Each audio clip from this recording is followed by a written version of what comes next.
عن ابی سعید الخدری رضی اللہ تعالی عنہ،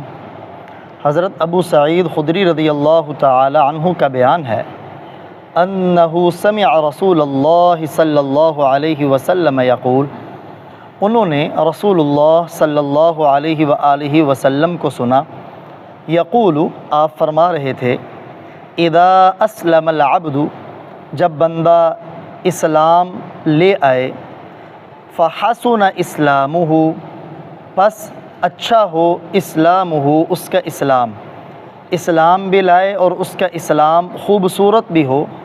یکفر اللہ تعالیٰ دور کر دیتے ہیں عنہ، اس سے، کل سیئۃ، ہر برائی کو، کان زلفہا، جو اس نے پہلے کی، وکان بعد ذلک القصاص، اور اس کے بعد معاملہ برابری والا ہے، الحسنۃ بعشر امثالہا، نیکی اس کے 10 مثل کے ساتھ ہوگی، 10 گنا کے ساتھ ہوگی، الی 700 ضعف، 700 گنا تک، والسیئہ، اور برائی بمثلہا، اسی کے مثل ہوگی،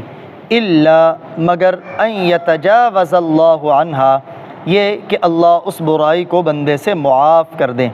اگلی روایت بھی نقل کرنے والے سیدنا ابو ہریرہ رضی اللہ تعالی عنہ ہیں کہ نبی رسول اللہ صلی اللہ علیہ وسلم نے ارشاد فرمایا،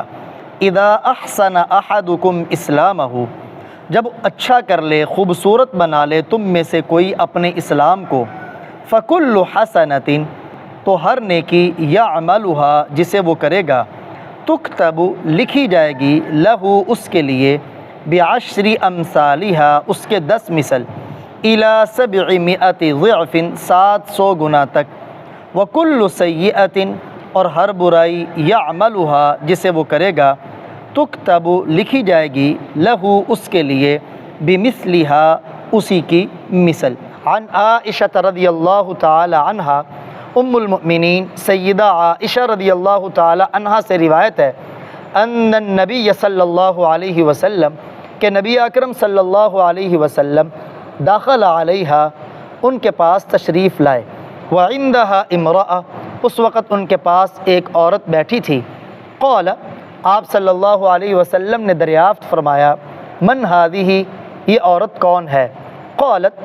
سیدہ عائشہ رضی اللہ تعالی عنہا نے عرض کیا، فلانہ، یہ فلاں عورت ہے، یعنی حولہ،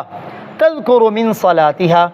امی عائشہ رضی اللہ تعالی عنہا ذکر کرنے لگی ان کی کثرت نماز کو، کثرت نوافل کو، قال، آپ صلی اللہ علیہ وسلم نے فرمایا،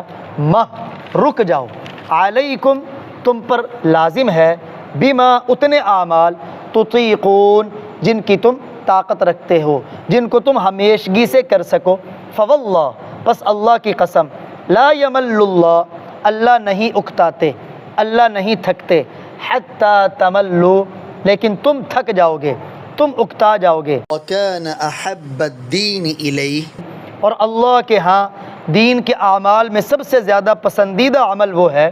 ما داوم علیہ صاحب، جس پر عمل کرنے والا ہمیشگی اختیار کرے۔